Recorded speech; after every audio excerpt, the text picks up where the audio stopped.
Number 7 is going to be very difficult for me to do on the computer, but I'll try and show you as best I can. Might be worth watching a video of bisecting an angle on YouTube if you want a better idea of how to do it.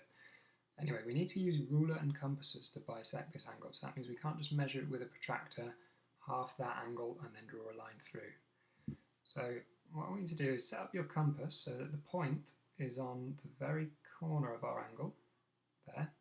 I want you to open its width just some distance along this line. As long as you don't change it when you draw your line, that's fine. Okay? The reason we're doing that is we're just trying to get 2 points which are the same distance away from B, okay, along these legs, if you like, along these lines. Okay, so if you've drawn an arc from B, you should have 2 intersection points here and here. Once you've got those, put the point of your compass on that point that you've just created. Now if you haven't changed its width, the pencil should reach back to B, and you can just test that just to make sure your width is the same.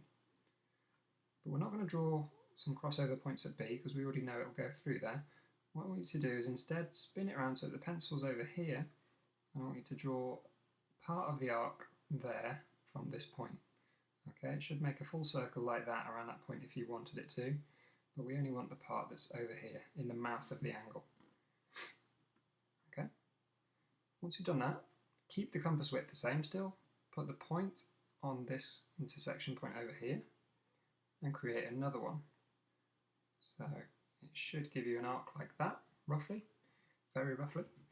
And as you can see, we've made a point here which should be the same distance away from each of these points on the lines.